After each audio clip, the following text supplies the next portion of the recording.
Last week, I found myself in a bind when my regular store was closed for renovations. My cat Felix had made a mess outside his litter box, and I needed more of my usual litter brand and urine remover. After a quick search, I found another pet store about 15 minutes away. My 6-year-old daughter was with me that day because her after-school program had been cancelled. She has the bladder of a hamster, so any trip longer than 10 minutes includes at least one bathroom break. We arrived at this unfamiliar pet store, and right away, I could tell it wouldn't be my new go-to place. The aisles were cramped, the lighting was dim, and they seemed to sell more exotic fish than everyday pet supplies. Still, I needed something until my regular store reopened. After searching the cat section, I saw they didn't have my usual brand of litter or the gallon-sized urine remover I typically buy. I grabbed a substitute litter and a smaller bottle of urine remover. Not ideal, but it would work for now. As we got to the register, my daughter started doing her little I need to pee dance. I asked the clerk if they had a public restroom my daughter could use. The clerk told me in a cold tone that while they did have a restroom, it was for employees only. She didn't even look at my daughter, who was crossing her legs and bouncing up and down. The clerk then listed some nearby places with public restrooms, saying there was a Jack in the Box across the street or a gas station about 2 blocks down. I thanked her and said we would hurry. I paid for my items, took them to the car, and then walked my daughter across the street to Jack in the Box. When we got there, I faced another problem. The cashier at Jack in the Box told me that their restrooms were for customers only and I needed to buy something to use them. I was annoyed. My daughter was about to have an accident and I'd already spent money at a store that wasn't helpful. Still, I bought the cheapest thing on the menu, a small soda, just to use the bathroom. After my daughter used the restroom, we went back to my car in the pet store parking lot. As we got closer, I noticed a different employee sweeping the sidewalk. She watched us coming from Jack in the Box and called out to us. She said their parking was for customers only and that we couldn't leave our car there while going to other businesses. This was too much. I'd just spent money in their store, was denied a bathroom, and now was being told off about their parking space. My patience was gone. I helped my daughter into the car, then grabbed my newly bought substitute litter and urine remover from the back seat. The employee was still standing there, broom in hand. I told her I was so sorry and wouldn't do it again. Then I walked past her and back into the store. The same clerk who had denied us bathroom access looked confused when I came to the counter again. The clerk asked if I had forgotten something. I told her I needed to return the items I had just bought. The employee from outside had followed me in, and her face showed complete shock. The clerk started processing my return without question, but then a woman in a more formal outfit hurried over. The manager asked if there was a problem with the products.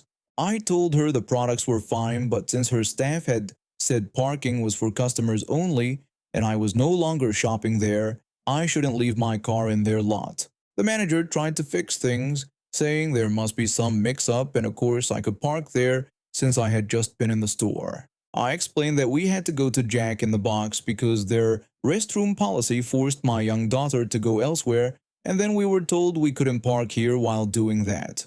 So I was just following their rules. The outside employee was staring at the floor.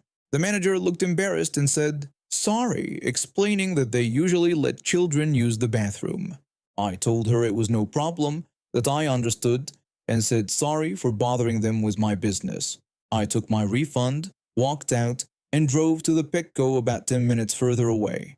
They had my regular litter brand, a gallon of urine remover, and a public restroom that anyone could use. When I got home and checked my receipt from the first store, I saw their substitute litter cost more than my regular brand at Petco. 3 years ago, I moved into a 4-bedroom house on a quiet street. It was close to work, had a fenced yard, and even a pool. I lived with 3 other people. We got along fine. We weren't close friends, but we respected each other. No loud music, no surprise guests, no drama. I finally had a peaceful routine. Work, dinner, sleep. It stayed that way for 2 years. When our lease was almost up, I found out the other 3 were leaving. 2 were moving in with their boyfriends, and 1 got a job in another state. I didn't want to move. I liked the place and had made it feel like home. I asked the landlord if I could stay if I found new roommates. He said yes and offered me the master bedroom with a private bathroom and walk-in closet. That sealed it for me. I reached out to an old friend. We weren't super close anymore, but she and her co-worker were looking for a place. I told them I didn't want to live in a party house and couldn't handle noise because of work. My friend said they weren't party people. Her co-worker also said she worked full-time and just wanted a quiet home. We agreed, found a third roommate through Craigslist, a quiet, respectful guy, and signed the lease. I moved into the master bedroom and everything seemed fine. For 2 weeks. Then the parties started. At first it was once a week, then twice, then 4 or 5 times a week. These weren't small gatherings. Loud music, drunk people yelling, jumping in the pool in the middle of the night. I had to get up at 5 a.m. every day and I was barely sleeping. I asked them to keep it down. My friend brushed me off and said it wasn't loud, that I was just sensitive. I told them people kept blocking my car. Her co-worker told me to text someone next time or park somewhere else. I also mentioned my food kept disappearing. The co-worker said to label it. Things got worse. One day I came home and found a paper taped to my door. Just one word on it. The C word. In big bold letters. That's when I realized she wanted me out. The Craigslist roommate and I started talking more. He worked from home and was dealing with the same nonsense. People in his workspace, messing with his stuff, eating his snacks. He told me he was planning to move out as soon as his girlfriend's lease ended. I said I was done too, and we started planning. I told the landlord I was moving out. He agreed to take me off the lease. I checked with him about the furniture in the house, the couch, TV, dining table, kitchen supplies. He told me it all belonged to me. It had been left behind by the original roommates. I also canceled the internet and cable since they were in my name. Then I had an idea. I posted online free furniture. Everything must go. Within half an hour, someone messaged me. He had a moving truck and a couple of friends and asked if he could come that day. I said yes. That afternoon, they cleared the house. The couch, chairs, big TV, dining table, rugs, lamps, microwave, toaster, shower curtain, everything that wasn't theirs. I left their rooms alone. The rest of the house was bare. Right as we were finishing up, Karen walked in. She looked around, confused, then stared at me. She asked what I had done, called me a witch, then stormed into her room and slammed the door. I could hear her crying on the phone, saying I had taken everything, even the forks. I didn't say anything. I picked up my last bag, nodded at the Craigslist roommate, and left. The landlord told me later that they moved out a few weeks after. The house stayed empty for a while. Hard to throw parties with no furniture. The Craigslist roommate and I still talk now and then. He's living with his girlfriend. I found a small, quiet place of my own. No parties, no drama, just peace. This all happened back in 2013 in our quiet little cul-de-sac neighborhood. We had this neighbor, I'll call her Useless, because that's exactly what she was to society. Useless was a foster parent, but not the kind who actually cares about children. She was in it purely for the money. She had managed to get her place licensed as a group home and had about 8 kids living with her at any given time. Think of the movie Shazam, but with kids who acted terribly because they had no guidance or structure. I was just a kid back then, but even I could see how wrong everything was. Useless made those foster kids do all her chores and basically everything else around the house. She didn't even have a job outside of caring for these kids, if you could call it that. Things really started going downhill in 2013 when she stopped supervising the kids altogether.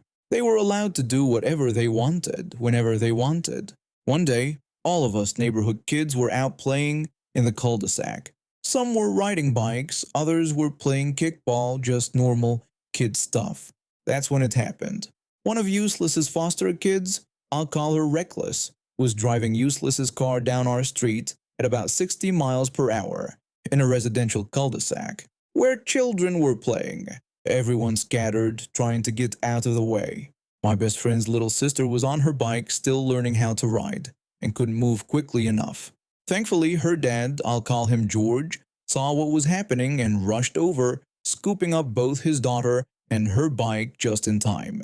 That's when Useless came walking down the street screaming about how we had endangered her money. And no, she wasn't talking about her car, she was talking about Reckless, the foster kid who'd been driving.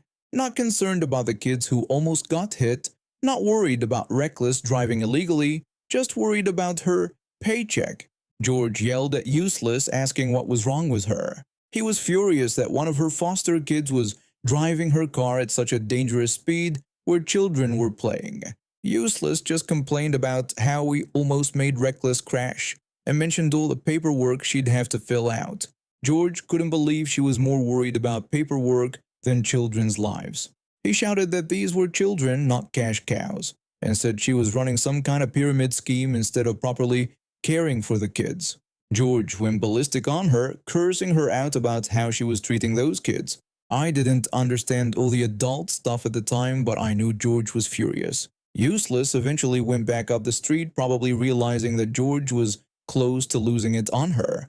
But that wasn't the end of Useless's reign of terror. Attack number 2 came when she abused one of the kids and put them in the trunk of her car. This happened at around 3 a.m., and somehow 5 different neighbors filmed it from their windows. No one called the police right away because the kid managed to fight back and get out of the trunk. Useless lost her mind, screaming and hitting her car hood so hard the alarm went off. She woke up the entire neighborhood with her tantrum. That's when George started planning his revenge. He began collecting footage and statements from neighbors about the reckless driving incident and the trunk abuse. But while he was gathering evidence, Useless did something that crossed yet another line. She let her cat out in the front yard, even though they had a gate. Who lets a cat out unsupervised in a neighborhood? But it wasn't just that. There was a family of rabbits that had been living in our community for about 15 years. Multiple generations of these rabbits had been cared for by everyone in the neighborhood. The cats started attacking these rabbits. We managed to save 2 and kept them inside overnight, putting them back in their burrow the next day. But then we saw Useless carrying her cat directly to the rabbit's hole, laughing as she walked away. What kind of person deliberately has their cat killed defenseless rabbits that the whole community cares about? The cat killed the last 2 rabbits we had managed to save. A few days later, Useless was boarding up her windows because they'd been broken during some wild parties. While they were in the middle of this, 3 police cars pulled up to her house. When Useless came outside, she was immediately handcuffed. The officer told Useless that she was being arrested for possession of an illegal substance, child abuse, and child endangerment. Then they read her rights to her as she stood there in shock. All the neighbors walked over to George's house while the kids were being loaded into a police van. It turned out that George had been gathering evidence on everything she had done. He had followed her car when she went to buy illegal substances and filmed it. He had sent everything to the police, who had been investigating her for years but lacked solid evidence until George provided it. All the kids, including the foster children, ended up in good homes. I've heard they're all in college now, doing well. Useless has been in jail since then.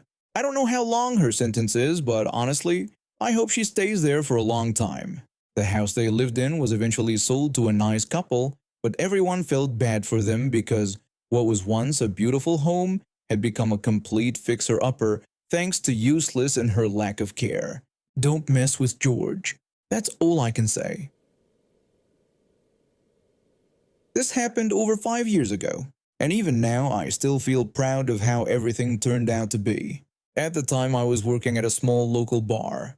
It wasn't a dream job or anything, but it paid the bills while I tried to figure out what I wanted to do with my life. I had just left school, didn't have a solid plan, and needed some sort of stability. The bar gave me that. It also gave me someone I didn't expect to meet, my boyfriend. He wasn't like the other guys who came around. He was quiet, respectful, and didn't try to impress anyone. We got to know each other naturally. Eventually, we started dating, and that's when I learned what he was going through. He was in the middle of a rough custody battle with his ex over their toddler. It was bad. His ex was throwing out all kinds of wild accusations and trying to take full custody. Through it all, he stayed calm. He went to court, stayed clean, worked long hours, and always showed up for his child. Watching him made me respect him even more. He was doing everything he could just to be a good father. One day, he brought me around to meet his co-workers. Among them was a woman who had been friends with both him and his ex for years. They all used to work together, and even though the custody situation was tense, things seemed okay on the surface. She was always friendly and acted like she didn't take sides. But that didn't last. One evening, my boyfriend came home looking completely worn out. He dropped a thick stack of papers on the table, documents from the court, and sat down without saying much. I asked what happened, and he told me that the affidavits for the case had come in and I should read what she wrote. I picked up the documents thinking maybe it wasn't that bad, but it was bad. Her affidavit was filled with nothing but lies. She claimed that she had seen him drunk when picking up his child, that he let the toddler wander around unsupervised, and that he yelled at the kid in public. None of that was true. Not even a little bit. I was furious. I asked him how she could write something like that, and he just looked tired and said he really thought they were friends. I couldn't believe someone could be so two-faced. Then something came back to me. There was a couple at work who had a big issue with her. A few months earlier, they had sold her a car. She agreed to pay in installments, but after 3 months, they hadn't seen a single payment. They wanted to take the car back but couldn't find her current address. At the time, I had ignored the drama, but now it felt like an opportunity. After my shift, I decided to call that couple. I let them know I had information they might be interested in. When they asked what it was about, I reminded them about the car and told them I knew where she lived. They were quiet for a second, and then one of them said she still owed them 3 months of payments. I gave them her address. A few days later, she called me. She was frantic, saying her car was gone. She wasn't sure if it had been towed or stolen, but was convinced someone had taken it. She started accusing people, including my boyfriend and me. I told her it probably wasn't him since he had been busy with work and court. She asked who else it could have been, but I played dumb and said it was strange. She started complaining that she couldn't get to work now. Her job was an hour away, and she didn't have anyone to drive her. I told her that was unfortunate and she'd have to figure something out. She got frustrated and hung up. My boyfriend was sitting next to me the whole time, barely able to hold in his laughter. When I looked over at him, he was smirking, clearly amused by the whole thing. I told him exactly what I'd done, and we both burst out laughing. Over the next few weeks, everything started falling apart for her. Without a car, she couldn't make it to work regularly. She started missing shifts. Eventually, our manager had to let her go. She tried to make it sound like she was the victim, but no one really bought it. The custody case went in my boyfriend's favor. Her affidavit didn't hold up. Other co-workers came forward and said he had never once come to work drunk, let alone with his kid. They said he was always calm, clean, and good with his child. The judge gave him shared custody, and just like that, he got to stay in his kid's life. She disappeared after that. She quit social media, blocked a bunch of people, and didn't come around anymore. Honestly, I don't really care. She wanted to play dirty, and she got what was coming to her. I don't feel bad, not even a little.